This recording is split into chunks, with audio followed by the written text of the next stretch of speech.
All right, we are back with the second edition of Wendler and Pegg, and/or Pegg and Wendler. This is part 2 of this epic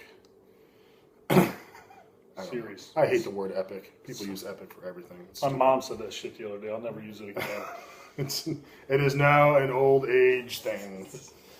So, in continuing with the tradition that we usually do, which has been one episode now, we will now, first of all, Peg here is wearing a Dope Runner t-shirt. Dope Runner is I guess, hardcore / maybe even power violence. I don't know how you would describe it. Awesome band out of the Colorado area. My friend Sean Donegan went to go see them and said they were great. Got me a t-shirt, and I love them and their CD. And it's been in constant rotation in my car. I'm wearing the Great and Mighty Dragged into Sunlight. We should have no introduction to anyone who has a pulse and a pair of gonads. You explain it to your mom and your girlfriend. Yes. So the first 2 albums we're going to bring up besides these 2 bands is the Great and Mighty Buried at Sea. This CD is now out of print. It is Migration. Okay. And it is 3 songs.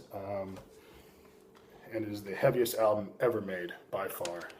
And I feel like I can say that in pretty good authority since I've listened to so much good stuff. But if anyone likes really good, I want to say Neurosis style, but it's kind of like Neurosis, but slowed down to a crawl, and great riffs, and just an amazing 3-song effort from a band that has only get what they had this, Ghost.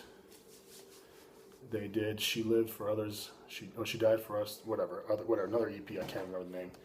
She Lived for Others and Died for Us, or Died for Others and Lived for Us, something like that. And they also they have a demo, and they appeared on the I Hate God tribute with Kevin Sharp on vocals, doing a song I cannot say because it says the N-word, and we cannot say the N-word because grown adults tell other grown adults what they can and cannot say. And I fucking hate those people. Thanks, Obama. Yeah. And then we have the second album we're going to talk about, which is Electric Wizard's brand new Time to Die. They're actually playing in Chicago tonight, so that should date us a little bit. But Electric Wizard, who ironically claim to be the heaviest band in the land, kind of returned back to their heavy roots with this album. And actually have Mark Greening as the drummer on this one, then he got booted. So, but get those 2 albums, Buried at Sea's Migration, Time to Die by Electric Wizard, Dope Runner, and Dragged into Sunlight. Those are the 4 bands I'd like to promote today. Buy all their stuff. Buy the merch. Pay the band.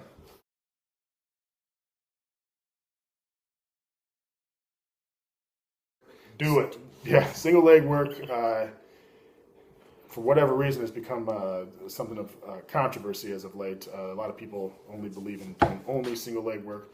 Some people believe in only doing no single leg work. Also gay. And of course, the answer lies somewhere in the middle. My big beef with people who love single leg work more than anything else is that they turn the single leg work into a strength only movement. They cut down the range of motion, they cut down the stride length on the lunge, for example. And like most people who are around 16 years of age, they sacrifice their technique for the amount of weight that they use. So the answer is combine both as long as you're healthy. But with the single leg work, in my opinion, should be done with weights that you can actually perform the exercise correctly. And it also promotes a great amount of mobility and flexibility in the lower body, especially what kind of Bulgarian leg squat or something, where you put your leg back on the bench there. And as long as you reach proper depth, it's great for your opposite hip flexor. And it's also great to promote isometric strength if you hold the bottom position, which a lot of people have trouble with. Jason. As far as the single leg work stuff goes, like Jim said, do it the right way. You see people that do these weird lunges. You know, they're creeping, like they're stalkers. Dude, don't stalk when you lunge. Be proud Exactly. That's what Be a lot proud of of people, who you're stalking. I am here. I love you. big thing technique was just because I have the unfortunate circumstance that I train in a commercial gym, and I see, and this is true, there's a lot of Unfortunate circumstance and unfortunate circumcision. well, Lopped out most of it. happens. But but no, you'll see two things that I could say that will help keep your chest up, leave the weight off. You know, these are not going to make you. These are not going to push you through on your squat. Yeah, it's going to strengthen your legs, but it's not going to turn you from a 400 to a 800 pound squatter overnight. What they'll do is they'll keep your hamstrings, strong, your groin strong, which a lot of the injuries you see nowadays from guys squatting, especially powerlifting side, as it's shifted back away from the heavy multiply stuff, is guys tear groins. And once you tear a groin, you're not coming back from that. You're going to re-tear it or re-tear something, re-tear the other side. Yeah, ask Mark Bartley about that shit. It's bad news, man. But that's the thing is, just realize, use it as accessory work. Is it's designed not to try and push your squat or pull higher. Like Jim said, I started doing it, honestly, when I started training jiu-jitsu a while ago. Big thing for me that it's helped with is joint mobility. I was pretty locked in, do certain Movement ranges patterns. of motion, movement patterns, stuff like that. I'm still, it's been 2 years and I'm still trying to break them. The single leg work has helped a lot, and it's definitely something that you should pay attention to, work into your training if you're not already. And there's various ways of loading it. We have a weight vest actually sitting right here that I use every day. It's too heavy to pull. Yeah. You can use dumbbells, obviously a barbell. Personally, I love doing step-ups. They really seem to work best for me. But the problem, of course, with step-ups is when people load it too heavy. They get fucking bent over. They push off the back leg way too much and stuff like that. So Chest up. the other thing, too, I should probably mention is lower the reps down a little bit on the single leg work. And it sounds strange because you're going to be using a lighter weight. So you can actually do each rep perfectly and explosively. And you can actually do it correctly. So I'd rather see someone do 8 sets of 5 than 3 sets of 10 or whatever. Whatever the 4 sets of 10. Yeah, that would actually be the exact amount of reps. But anyway, so the bottom line is, like anything in training, do it right, do it with the correct form, and then you'll reap the benefits. I'll give you an example. When I was at Arizona, I did a 3 or 4 reps with a 1-leg squat. That's a back leg elevated with 352. Fuck. And I was still a 600-pound squatter, or whatever it was. So whether or not that really helped, I don't know. But I get more out of doing, 135, 185 with a deep stretch. My legs are much stronger now than they were. So it's not always about the weight with some of this assistant stuff, as has been said about 6 million times. All right, the next thing we're going to touch on are box jumps and stuff like that, explosive style movements that a lot of people have jumped on. The box jump to me is a great tool to do prior to your training, whether it's a lower body or upper body day, whether you're benching or squatting or something. Helps activate your central nervous system a little bit. We also do med ball throws. Our med ball throws that we do here with the guys I train are full body med ball throws. So we don't just sit in a chair and chuck a ball. We use a full body. So even a chest pass is done with our legs. Charlie Francis style. Is that what it does? I think one of the things that people get wrong with box jumps is they think they need to jump onto like a maximum box every time. You got to look good on YouTube. Yeah, it's all about the YouTube credit, I guess, but you don't really need to do that. Most of our kids here can jump on like a 36 to 40, and we use nothing more than a 24 or 30 the majority of the time. What we focus on is getting in the right position at the bottom, make sure they're mentally ready, and that they land strong and land soft on the box. And that's the part people fuck up the most, too, is the landing. Yeah, and we also we only stick to about 3 to 5 reps, 3 to 5 sets. So our total jumps usually land around about 15 to 20, and that's the most that we'll do. Remember, anything you do explosive cannot be said, oh, this is upper body or this is lower body. It is always going to be a total body. Training is total body. Anyone who's pressed a barbell overhead, strict, knows that you have to activate your hips and your legs, not your legs, but your hips and your abs and your ass. Even when you bench, which is the most rudimentary exercise, it is not just an upper body movement. So we take the same kind of idea with jumps and throws. I don't know, did you do them in high school at all? We did. Okay. Or college or anything? We did them at Ball State. We did them a lot. College. Most of it was Olympic lifting based. We did some jumps. Okay. High school we did some. We had a bunch of, I don't want to say idiots, but guys who didn't know what they were doing. And then before my junior year, we got a coach in that had done legitimate strength training, stuff like that. And he introduced them, and we kind of went from there. So we did them poorly. Looking back on it at the time, we're like, man, this is so awesome. I think the big problem when people first learn about jumps and throws and stuff, like they overdo it. And you don't get the fatigue like you do with a gigantic set of squats or something. But it does take a lot out of you. And then a lot of times, especially when people start going to some more advanced stuff like bounding or depth jumps, it's a tremendous stress on your knees and your hips and your back and everything else. And so to be part of a total training program, believe it or not, you can't just throw everything into the blender and just do everything 100%. It has to be well thought out of and be. It's like making a good stew. You don't put a pound of everything in the stew. It's 4 ounces of this, 8 ounces of this, a pound of that, so everything works together. It's not a very popular training philosophy now. Everyone thinks that a good training philosophy is just run 1,000 meters into a wall and then do 800 snatches, and that is exactly the worst fucking thing you could ever do, and it is ruining legitimate training. You'll find this out when you're older, and everything hurts. Yep. You know what hurts? My feet, dude. When I get out of bed in the morning, dude, like I don't know why. I sleep in boots. It takes 10 minutes, dude. I get up in the morning and literally shuffle to the bathroom to piss like an old man. Well, I can tell you exactly what it's from. It's used to wear those Vibrams. Sucking dicks. People. I don't know. I was experimenting. Yeah. They felt good, though. My hips felt good. It's not even college, and he's experimenting. Dudes touching dudes. All right. Truth be told, I still am in college. Yeah, that's true. I'm a perpetual student working on my 7th master's degree.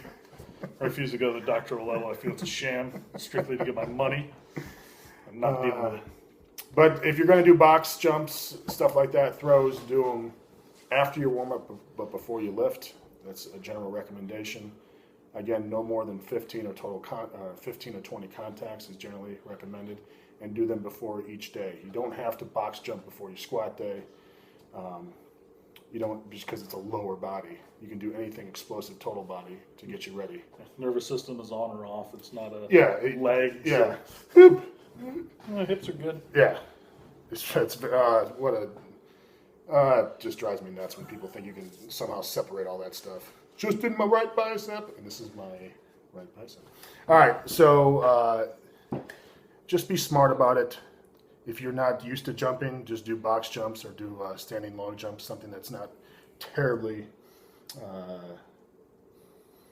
how do I say it, just, it's not terribly advanced. Don't do an 8-foot depth jump with a weight vest and expect good things to happen on your first day. I do want to add one thing. If you're big and fat or just completely detrained, I'm bits of both. Pulling myself out of the detraining. Start very small. Ankle jumps, jumping rope. Cool thing about jumping rope, you do get a plyometric effect, but also cardiovascular, which your fat ass needs. And then it gives you a base because it's fat guys loading and trying to explode through this stuff's a lot of stress on detrained tendons. Everyone should know how to jump rope. Yeah. But did you do jump rope for heart in school? Do you remember that? I don't know if that For was heart? Jump rope for heart. So like a fundraiser thing? Yeah. I think we did. You're 35. Yeah, so he's a lot younger than I am. We did it all the time in school. It was like a fundraiser. You do X amount of jumps. Or for time, I don't remember what it was. You got a cool shirt that had a guy jumping rope on it. And Start small with it, fatties. It's important. Yes. Unless you just want to tear your Achilles off pay a lot of money for a surgery by a shit surgeon, and then take more time off. At which point you'll come back and immediately tear your other Achilles. Yep, and then you have the greatness of socialized healthcare, and you'll never vote like that again. Thank you, Obama, for making my insurance payments go up triple for less coverage. I haven't paid a dime for insurance in 10 years. Because I'm paying his. All right, the final thing that drives me a little bananas, and I'm sure drives everyone else bananas, is the protein recommendations per day for a hard training athlete or lifter or whatever you want to call them. There's a million things that go around. Everywhere for, you don't need any extra protein. You need a little extra protein. You need a gram of protein per body weight, a gram per lean body weight. You need 2 grams. You need this. You need that. What do you think, brother? I think I've noticed it swings. It'll start at usually, and this is over the course of years, Jill, I'm sure you've seen this. In 1990, it's a gram a pound. By the time you get to 1994, 95, it's 2 grams a pound, and then it swings back. It's 2 grams per kilo. It's 1 gram per, per Kelvin. Yeah. It's a measurement of temperature. It's not even science. I don't know. But, You notice they started saying gram per pound of lean body mass when America all got fat. Can you imagine some of these guys? Yeah, but it's very, very funny because it used to be a gram per gram of protein per pound of body weight, and then they're like, Jesus, we can't say that anymore. Look at these buffaloes we're talking to. They can't afford it anyway. No protein in Cheetos. Fat bastards. Well, we all know that a lot of these recommendations are coming out of magazines, who are nothing more than hustlers for their supplements. Yes. Having said that, there is some truth to having a higher protein recommendation for a hard trained athlete. What I generally would recommend is try to get 1 pound or 1 gram of protein per pound of lean body mass with whole foods. Now, before everyone cries, getting a pound of or a gram of protein with whole foods is actually pretty easy. Hamburger patties, whole milk, eggs, whole eggs, stuff like that are very cheap and easy to get. And if you need, let's say, 160, 180, 200 grams of protein per day, it's actually pretty easy to get that if you're even on a budget. So I think that's a horrible excuse people have. That Can't they can't afford it, or I can't, it's so much food. Well, that's part of the deal, buddy. I say Can you imagine? That's our problem in America. Too much food. I will say I can't drink enough clean water. I always, like my wife says, in America, we shit in clean water. What a great world we live in. People, most of the world would love to drink our poop water. Yeah. Not after pooping in it, of course. There you go, UNICEF. Yeah. Goal. Take that poop water. Filter the water of poop. Talk about because you're probably the first guy to talk about the before and after meals you did that worked really well when you started to lose weight. When you were trying to fucking this guy. Jim told me, and I'd seen him talk about it a couple of times in Q&A at EFS, that essentially when he was trying to gain weight, he would eat and then blast protein shakes after meals. Yeah. So it'd go to McDonald's, gets whatever, and then in the car he's got I don't know, 2 scoops of a rip, 40 grams, give or take. Yeah, well, when I was trying to gain weight, it was always I would eat as much as I possibly could. And it was probably 4 or 5 times a day of those big meals. And then after each meal, it'd have to be 50 grams to 60 grams of protein. And I would put that thing full of whole milk and whatever else I could, suffer. And ironically, when I lost weight, You just did it before. I did it before, but I just put it in water or skim milk or something like that. So then I would limit my appetite for the meal, but I would never really diet per se. I would just eat less whole food, less food. and but it worked like a charm. I actually did that when I lost weight. I came up with that in college. I still wanted to eat crap food. I want to eat pizza. I'm a college kid.